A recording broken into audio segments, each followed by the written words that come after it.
Allí donde los escribas de cada época deciden echar luz, siempre aparecerán algunas sombras.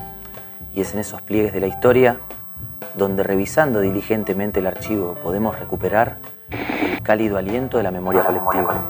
Belgrano es una figura particular de nuestro santoral patrio, inmortalizado por la creación de la bandera al costo de que esa imagen devore al intelectual, al estratega, al hombre de principios, al revolucionario. Desde Archivo Común vamos a ir en busca de los belgranos resistidos por la solemnidad y la estampita. Llega desde Europa con ese bagaje de ideas que trae de la Ilustración, de las ideas liberales y sobre todo de las ideas de la fisiocracia. A Belgrano le va muy bien cuando el tema del amor está presente, es cuando las batallas de él salen bien, ¿no? La fecha de su fallecimiento fue muy poco difundida en el momento que ocurre. Él eligió morir acá con todos los problemas políticos que tenía. La bandera de alguna manera es cierto tapa Belgrano. Todos los sinsabores, ¿no?, de lo que tuvo que vivir. Por ejemplo, esto con esta primera novia de la cual se enamora, y el padre de esa novia no quiso que se casara con ella. La pobreza lo acompañó en los últimos años de su vida. Tiene que empeñar para pagarle los servicios a su médico un reloj de oro que él había recibido en su visita diplomática a Inglaterra del rey Jorge III. Creo que hay muchísimas facetas de Belgrano que hay que descubrir, que hay que desarrollar y que hay que transmitir. La historiografía escolar de las fechas y las batallas suele gambetear con astuta efectividad lo que esos hombres que se enfrentan en combate defienden. Y no decimos que no estén verdaderamente en juego la libertad y la soberanía, como solía decírsenos cuando éramos chicos, sino que a veces el eslogan no nos permite ver el modo en que esos hombres de época entendían esos valores. ¿Qué motivó a los revolucionarios de Mayo a la independencia? ¿Cuál era el proyecto para esta tierra libertada? ¿Qué entendía Belgrano acerca del progreso, la economía y la justicia? A los 16, 17 años se va a España. Es impresionante porque defiende ahí a su padre, que tiene un problema económico porque ha habido una denuncia contra él en el tema aduana, en estos comercios que eran monopólicos, había inconvenientes, pero bueno, vuelve con todos los, digamos, no solo el título de abogado y una formación. Vos pensás que él vive la Revolución Francesa, que está al lado de España, la vive prácticamente, llega en el 87 y se queda hasta 1794 ahí. O sea que vive todo, vive cómo le cortan la cabeza al rey, a Luis XVI, vive el periodo jacobino de la Revolución, o sea, todos esos periodos. En Europa, Belgrano es contemporáneo de ese proceso que Erich Hobsbawm llamó de la doble revolución. Se está produciendo la Revolución Francesa y está en marcha también la Revolución Industrial. Y esto lo lleva a Belgrano también a incorporar las ideas, por un lado, políticas de la Ilustración, pero también a brevar en el liberalismo, con la obra de Adam Smith. Y en América lo que está sucediendo es la finalización de las monarquías absolutas y el comienzo de los procesos de independencia. En esos lugares, Belgrano se va a buscar como un innovador, es decir, va a ir hacia las ideas las nuevas ideas de la Ilustración, del liberalismo, y en América se va a incorporar muy rápidamente a las ideas del proceso revolucionario. Por eso creo que sí, que Belgrano es un innovador. Él está a favor es un iluminista, digamos, o tiene las ideas de la Ilustración, de Quesnay, de la fisiocracia, de fomentar la agricultura y de fomentar la industria, pero sin descuidar los otros aspectos, ¿no? Es una persona muy cuidadosa, muy amorosa, justamente, y de ahí van a venir algunas de sus peores, digamos, por donde se lo va a criticar después, justamente. Es muy interesante la actuación de Belgrano en el consulado, porque él llega desde Europa con ese bagaje de ideas que trae de la Ilustración, de las ideas liberales y sobre todo de las ideas de la fisiocracia, que plantea esta situación de poner el centro de la economía en el desarrollo de la agricultura y ya dejar de lado las ideas mercantilistas de acumulación de metales preciosos. Y ahí Belgrano va a tener una situación muy compleja, porque él cuando se incorpora al consulado y llega con todas estas ideas, se encuentra con que en el consulado está representado por los intereses monopólicos, es decir, por los españoles monopolistas. Entonces ahí Belgrano rápidamente se da cuenta que su actuación va a ser muy complicada, porque se va a encontrar con esa situación de dificultades para desarrollar sus ideas.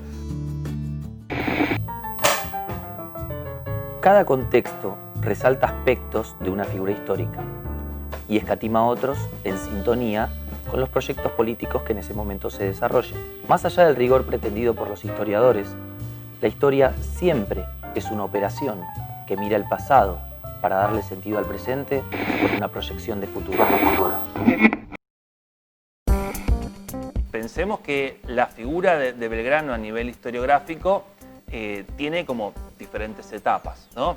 Hay una primera etapa que tiene que ver con la revalorización de distintos personajes que hace la generación del 37, de 1837 en la Argentina, ¿sí?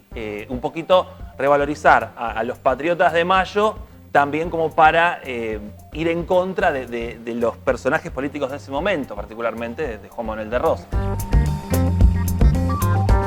Salvador Ferla fue historiador, ensayista italiano, nacionalizado argentino, falleció en 1986 y en 1974 escribió un libro que se llama Historia Argentina con drama y humor, y con algo de ese humor él dice que a Belgrano lo tapó la bandera, porque el 20 de junio, que ahora vamos a cumplir los 200 años de la muerte de Belgrano, se conmemora más que nada el Día de la Bandera, y la figura de Belgrano queda un poquito tapada por esa bandera.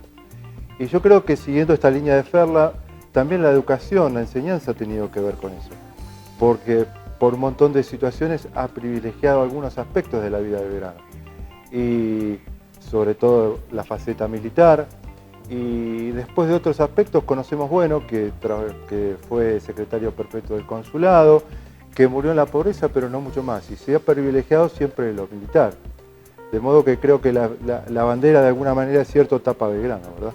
También la figura de Belgrano empieza a ser resignificada y se empieza a conocer un poco más con el aporte de las distintas memorias de los guerreros de la época de la Guerra de la Independencia, que para 1850 más o menos empiezan como a contar y a narrar lo que habían vivido en sus días de militares, ¿no? Ahí aparece la figura del general Paz, del general Lamadrid, como narradores de una visión de Belgrano. Los hombres públicos parecen condenados a que su imagen solo sea recordada por los billetes o los cuadros de los actos escolares. Sin embargo, su dimensión humana nos ofrece una semblanza que puede enaltecer o no aún más sus figuras. Todos los sinsabores, ¿no?, de lo que tuvo que vivir. Por ejemplo, esto con esta primera novia de la cual se enamora, y el padre de esa novia no quiso que se casara con ella, que es Josefa Ezcurra, ¿no?, una mujer hermosa, la más hermosa de las Ezcurra, la otra no, la otra, que es la que se casa con Juan Manuel de Rosas, la famosa Encarnación, era medio bigotuda, no era muy linda esa, pero era una mujer de mucho carácter, ¿no? Tenía su potencia. Pero bueno, Josefa, que era divina y que Belgrano se enamoran y bailan y van a los araos, cuando hablan de casarse, el padre no la deja y la obliga a casarse con un primo hermano. Así que ya ahí, ese sufrimiento de que ser desplazado de este primer amor, ¿no? Igual ese amor lo va a ir a buscar cuando está después en Tucumán. Esa historia de amor, por ejemplo, de Belgrano, que no se haya contado ese aspecto, es tremendo, ¿no? Porque es como perder como una mitad de la vida de este hombre que es tan importante. Vos pensá esto, a Josefa lo obligan a casarse, está casada con un español que vino de España, se casa en el año 1803 y en el año 10, cuando estalla la Revolución de Mayo, el gallego dice, no, yo me vuelvo a España, yo con estos revolucionarios no quiero estar, y se va en el barco que va el virrey, se vuelve a España. Así que Josefa ahí, en 1810, que su exnovio al cual se había tenido que separar, está en el norte, se va en un carro, digamos, en una diligencia, tarda 30 días en llegar, para que veas qué mujer y qué amor que tiene por ese hombre, ella, o sea, separada, digamos, ¿no? En una situación delicada. Se lo va a ver allá, llega, tarda 30 días parando en cada una de las postas, ¿no? Toda esa situación. Cuando llega a Tucumán le dicen que Belgrano había tenido que ir porque lo despachan a Jujuy. Tiene que subirse a otro carro e irse 10 días más hasta Jujuy. Ahí, en ese momento, es cuando él está armando el éxodo jujeño. Digamos que a Belgrano le va muy bien cuando el tema del amor está presente, es cuando las batallas de él salen bien, ¿no? Bueno, el éxodo jujeño, Josefa está en el medio del éxodo con él. Y después de vuelta en la batalla de Tucumán, que es fundamental para nuestra historia, es una batalla clave, en la cual Belgrano es el general a cargo. Y bueno, también está ella de por medio y ahí queda embarazada, de un hijo que después se va a quedar, un hijo que nosotros no sabíamos que Belgrano tenía hijos. Es otra cosa. Ese hijo con esa novia y después con otra novia, otro hijo.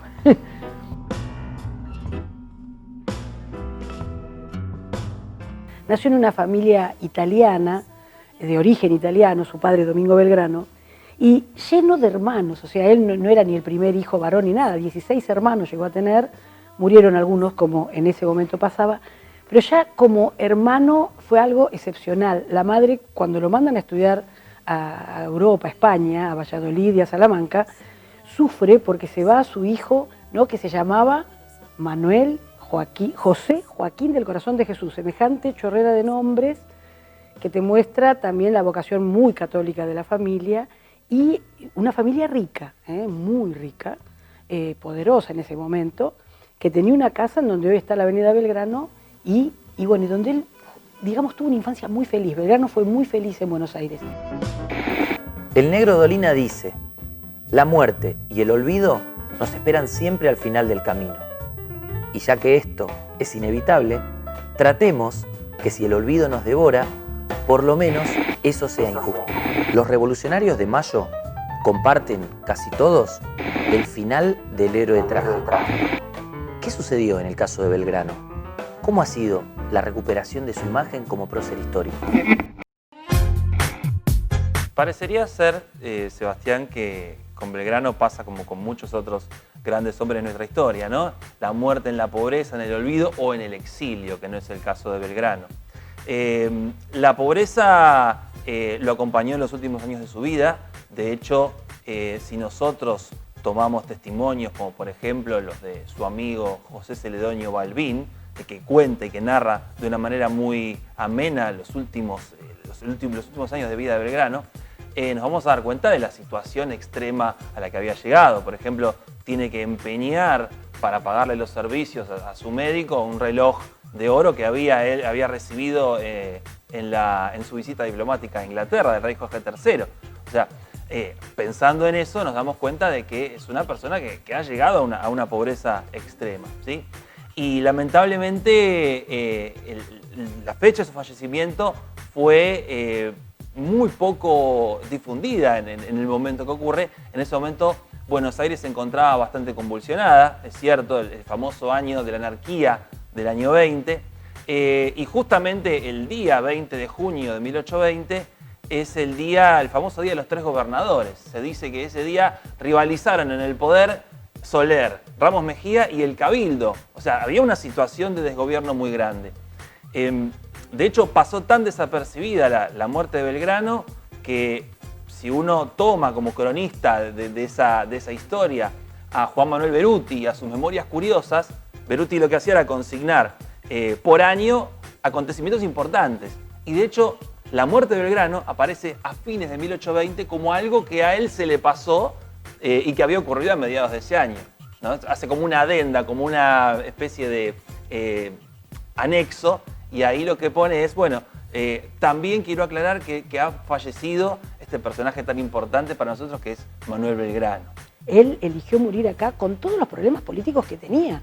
Él cuando viene enfermo, que está realmente reventado, no le pagan lo que le debe, él está endeudado hasta con los médicos, y justo el gobernador, que en ese momento estaba con el año 20, que se cumplen ahora los 200 años, no le quería pagar como para que él hiciera, estaba ya en Buenos Aires muriéndose, ¿no? Le quedaban unos días, le manda una carta a Zarratea, que es tremendo con él, lo ningunea, porque él a Zarratea le había pedido, digamos, que le rindiera cuentas de los gastos que tenía con el Estado. Y cuando muere, todos los problemas que él deja, que por ejemplo deja deudas, cualquier cantidad de deudas a pesar de haber sido rico, se los encomienda a sus hermanos, que todos pagan las deudas de su hermano. O sea que evidentemente era un flor de tipo. La verdad es que esta situación de olvido, que si bien es recogida, por ejemplo, por algún periódico de Buenos Aires en un momento determinado, esta situación se trata un poco de subsanar al año siguiente. En 1821 Buenos Aires ya se encontraba quizás un poco más ordenada, pleno gobierno de Martín Rodríguez, y lo que se hace es una especie de funeral sin el cuerpo presente de Belgrano, tratando de homenajear a su figura. O sea, de hecho, había una situación como de deuda a la muerte de Belgrano que se trata de subsanar. De hecho, se toma una especie de un cajón vacío, se lo saca de su casa, se lo lleva a la catedral, se hace una misa, no de cuerpo presente obviamente, y después se hace un simulacro de entierro donde él ya estaba enterrado en Santo Domingo, en el atrio de Santo Domingo. El cementerio de Recoleta no existía el año de la muerte de Belgrano, sino que se funda 2 años más tarde.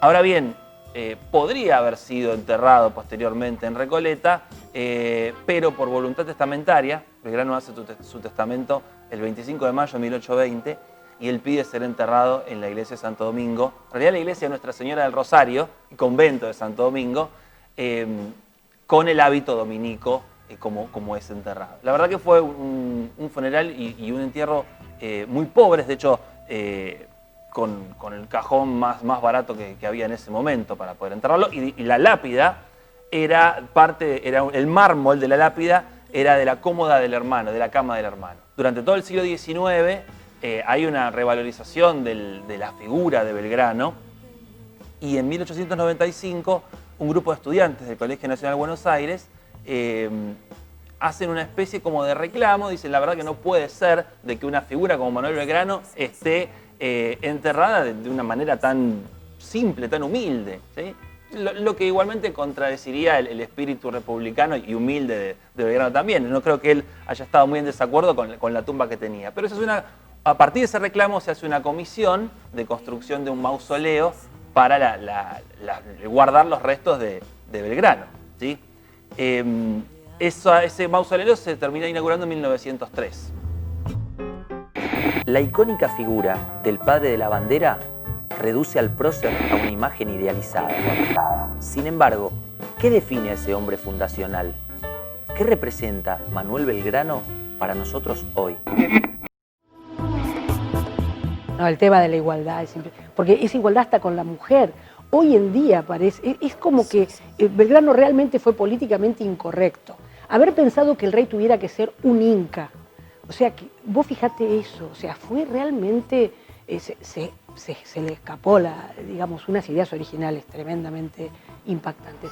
Él verdaderamente la igualdad con respecto, nunca hablaba del pueblo originario, era un ciudadano en las misiones, cuando él les da un reglamento para las misiones, cuando va en la campaña al Paraguay.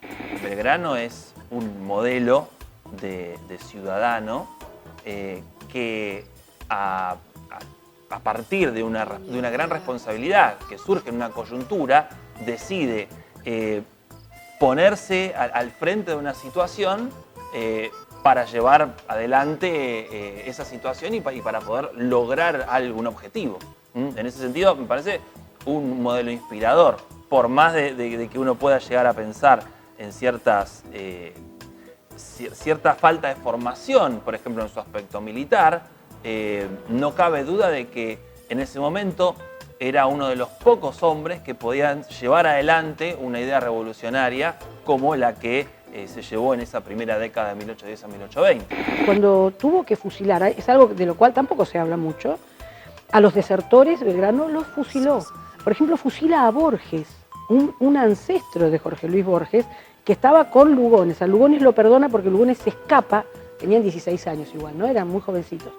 Pero bueno, él fusila a los desertores y a la noche, cuando eran todas estas batallas, él vigilaba a la noche a ver cómo era la conducta. No le gustaba, la corrupción, que estuvieran haciendo saqueos, le parecía tremendo y era feroz con ese tipo de conductas. Porque claro, a veces la tropa no tenía ni siquiera alimentos ni cosas y había una conducta de saquear. Y también con el juego o a la noche, los obligaba a que se acostaran temprano. y trataba igual a la oficialidad que a los soldados. Esa es otra cosa Eso que... es muy importante. Sí, y eso le cuestionan. Porque ¿cómo que a los oficiales no les daba algunos privilegios por su condición de oficiales? Y este igualitarismo, él se toma en serio el concepto de igualitarismo, ¿no? Que lo tienen también con los pueblos originarios. Eso yo creo que ahí está la raíz de por qué a Belgrano se lo ha ninguneado en algunos aspectos, ¿no? Yo creo que hoy, a 200 años de su fallecimiento y a 150 años de su nacimiento, Belgrano nos desafía. Yo creo que Belgrano nos desafía en el pasado para conocerlo, conocer su historia, realmente conocer su historia. Creo que hay muchísimas facetas de Belgrano que hay que descubrir, que hay que desarrollar y que hay que transmitir. Creo que ahí la enseñanza tiene una deuda con esa transmisión de esos valores. Entonces nos desafía a conocer su historia, pero creo que también nos desafía en el presente a saber si realmente estamos a la altura de Belgrano, de los valores de Belgrano, de su capacidad, de su honestidad, de su desprendimiento. Creo que eso es lo que es Belgrano hoy, un desafío para los argentinos.